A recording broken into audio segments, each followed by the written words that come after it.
Mirpur Azad Kashmir bureau chief Zohaib ممتاز کے مطابق راجہ خوشنود اعظم خان کی جانب سے مرحوم راجہ نصیر احمد خان کے اہل خانہ سے تعزیت کی۔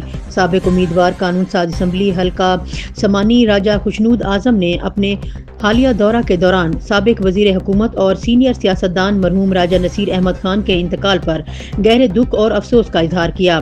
راجہ خوشنود احمد خان نے مرحوم کے اہل خانہ سے تعزیت کی، مرحوم کی قبر پر حاضری دی اور ایصال ثواب کے لیے فاتحہ خوانی کی۔